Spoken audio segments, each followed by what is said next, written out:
President. Today I will explain the second chapter, Nelson Mandela Long Walk to Freedom, from your first flight textbook, Standard 10th. This chapter is an extract from the autobiography of Nelson Mandela.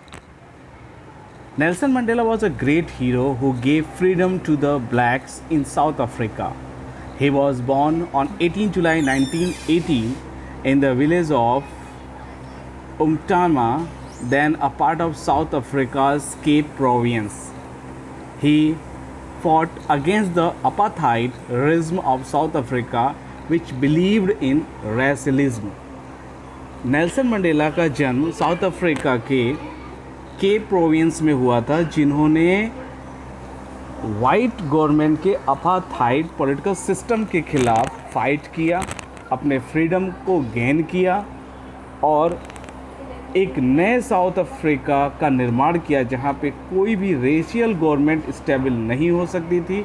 अब वहां पे non racial democratic government stable हुई 1994 के election के बाद। Nelson Mandela first black president थे south Africa के और उन्होंने लगभग 30 साल एज अ कैदी के रूप में जेल में बिताया था, जब उन्होंने वाइट गवर्नमेंट के खिलाफ रिवोल्ट किया था। उन्हें नोबेल पीस प्राइज़ भी मिला था और उन्हें भारत रत्न भी मिला था। ये जो चैप्टर है या ये जो पैसेज है, ये नेल्सन मंडेला के ऑटोबायोग्राफी का एक पार्ट है। उससे ये आपका चैप्टर बनाया गया है, जिसमें नेल्सन मंडेला के फ्रीडम स्ट्रगल को बताया गया है कि कैसे उन्होंने अपने अधिकारों की मांग की और कैसे उनको जेल में जाना पड़ा, कैसे वो वाइट गवर्नमेंट के जो भी अत्याचार होते थे उनको सहना पड़ा और लास्ट में उन्होंने साउथ अफ्रीका को वाइट रेशियल गवर्नमेंट से फ्री कराया। सो लेट्स स्टार्ट कि व्हाट इज़ द स्टोरी। सबसे पहले हम ये जानने की कोशिश करते कि ये अपार्थाइड पॉलिटिकल सिस्टम था क्या। तो अपार्थाइड एक ऐसा पॉलिटिकल सिस्टम था जो वाइट लोगों के द्वारा बनाया गया था और इसमें जो कलर बेस डिस्क्रिमिनेशन इस्टेब्लिश किया गया, जिसमें ब्लैक जो होते थे उनको गवर्नमेंट के पोस्ट, गवर्नमेंट के प्रॉफिटेबल जो प्लानिंग्स होती थी उन सब से बाहर उनको रखा जाता था। यहाँ तक कि कुछ जगहों पर भी उनको जाने का प्रोहिबिटेड किया गया था कि वो वहाँ भी नहीं जा सकते। तो ये जो चैप्टर स्टार्ट हो रहा है that is the starting from the 10th May. 10th May इस चैप्टर का सबसे इम्पॉर्टेंट डे है और डेट है। ऐसा क्यों था? क्योंकि उस वक्त एक ऐसी डेमोक्रेटिक गवर्नमेंट इस्टेब्लिश हुई साउथ अफ्रीका में जो बाइसनेस से एकदम फ्री थी, जो पूर्ण तरीके से डेमोक्रेटिक सिस्टम को फॉलो कर रही थी। 10th मई के दिन नेल्सन मंडेला बहुत खुश थे क्योंकि इंटरनेशनल लीडर्स उस सेरेमनी में भाग लेने आए थे और ये सेरेमनी प्रिटोरिया के एम्पी थिएटर में ऑर्गेनाइज किया गया था, जो सैंडस्टोन का बना हुआ था। 10th में इसलिए भी शानदार दिन था क्योंकि आज के ही दिन वाइट सुपरमेसी की जगह साउथ अफ्रीका की एक first democratic non racial government establish किया जा रहा था। एक ऐसी गवर्नमेंट जहाँ पे सबकी सहभागिता होगी, चाहे वो ब्लैक हो, चाहे वो वाइट हो, चाहे वो किसी भी कास्ट से रिलेटेड हो, तो सबको वहाँ पे according to the voting weightage उनको वहाँ पे रिप्रेजेंटेशन मिल रहा था। 10th मई का दिन भी बहुत सुहाना था क्योंकि वो ऑटम डे था और इस समय हल्की ठंड शुरू होती है, जब जो मौसम बहुत ही सुहाना हो जाता है।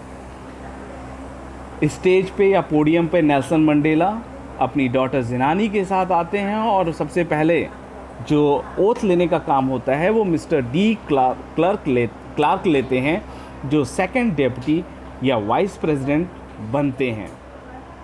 जो वाइट पीपल को रिप्रेजेंट कर रहे थे। इसके बाद थाम्बो बेकी फर्स्ट डेप्यूटी प्रेसिडेंट बनाया जाता है जो ब्लैक थे। तो इस तरीके से साउथ अफ्रीका के गवर्नमेंट में वाइट और ब्लैक दोनों की ही मेजॉरिटी को ध्यान में रखा गया विदाउट एनी बाइसनेस।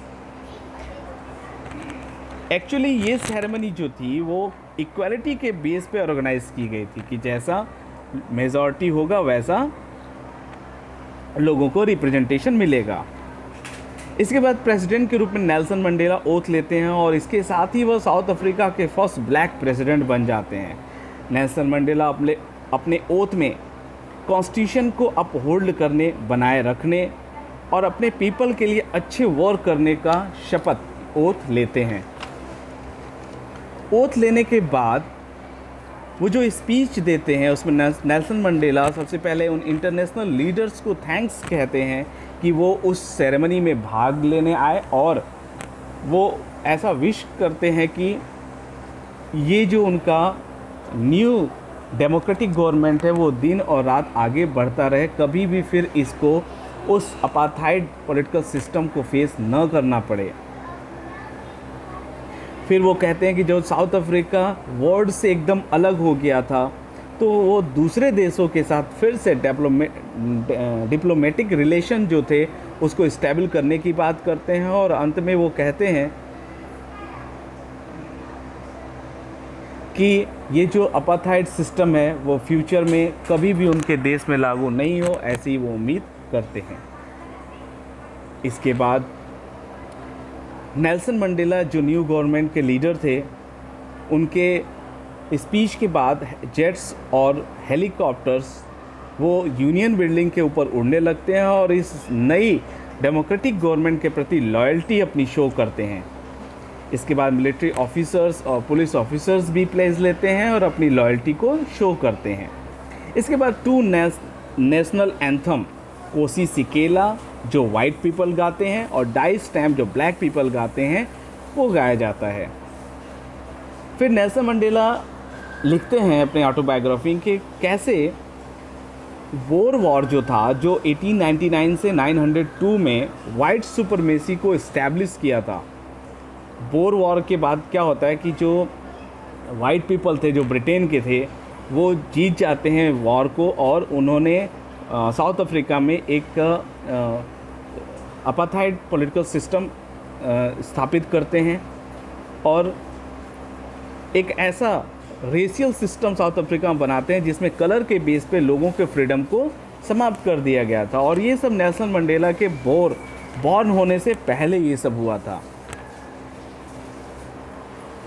फिर नेल्सन मंडेला अपने ब्लैक पीपल के सेक्रीफाइस को याद करते हैं। नेल्सन मंडेला बताते हैं कि ये आज का दिन अचानक से नहीं आ गया, ये उनके ब्लैक पीपल के सेक्रीफाइस का ही रिज़ल्ट है और इनको बहुत दुख है कि वो उन पैट्रियट्स को जो देशभक्त पहले थे जो मर चुके हैं उनको थैंक्स भी और नहीं कह सकते। फिर ऑथर अपने डीप रिग्रेट को फील करते हैं अबाउट द अपार्थाइड पॉलिसी। फिर वो बताते हैं कि कैसे अपार्थाइड पॉलिसी ने उनके देश और लोगों पर एक डीप घाव दे दिया था।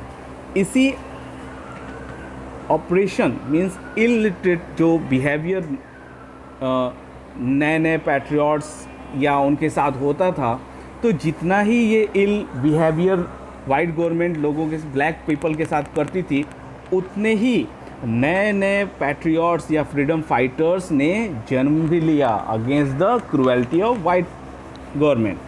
फिर वो कहते हैं कि साउथ अफ्रीका का जो सोल है वो मिनरल्स एंड जेम्स से भरा हुआ है, बट वो तो असली मिनरल्स एंड जेम्स तो अपने लोगों के को मानते हैं। फिर वो करेज को डिफ़ाइन करते हैं अपने ऑटोबायोग्राफी में। वो आगे कहते हैं कि मैंने करेज को इन्हीं कमांडर से सीखा है और उन्होंने ये भी सीखा है कि करेज विदाउट फियर नहीं हो सकता, बट हमें फियर के ऊपर जीत बनानी पड़ती है।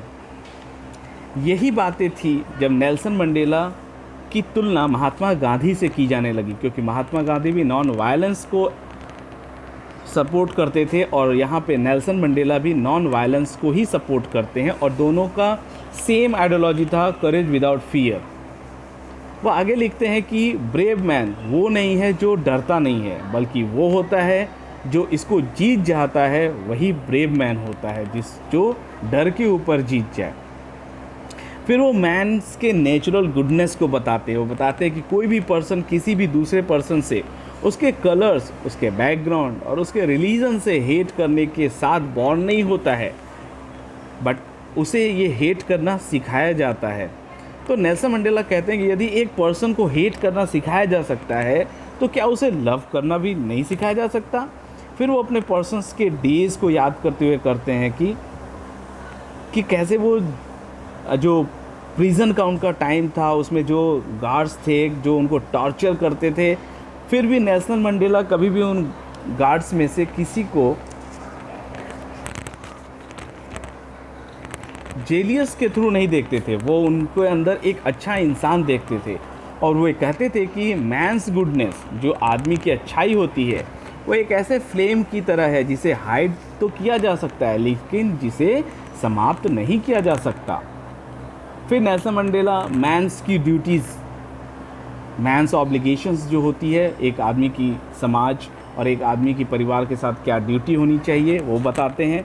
नेल्सन मंडेला अपनी ऑटोबायोग्राफी में बताते हैं कि एवरी पर्सन, सभी लोगों के 2 ड्यूटीज़ होती है, 2 टाइप्स की ड्यूटीज़ वो बताते हैं। फर्स्ट अपनी फैमिली के लिए और सेकंड अपने कंट्री और कम्युनिटी के लिए। और सभी पर्सन्स अपने नेचुरल बिहेवियर्स और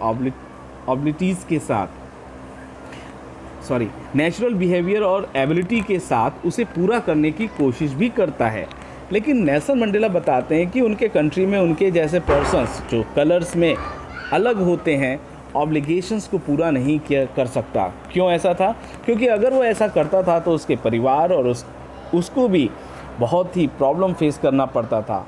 आगे वो बताते हैं कि कैसे उन्हें भी अपने ऑब्लिगेशंस जो एक सन, एक ब्रदर, एक फादर और एक हस्बैंड के रूप में था, को पूरा करने में रोका गया था और बहुत ज़्यादा उन्हें टॉर्चर भी किया गया। फिर नेल्सन मंडेला फ्रीडम को डिफ़ाइन करते हैं।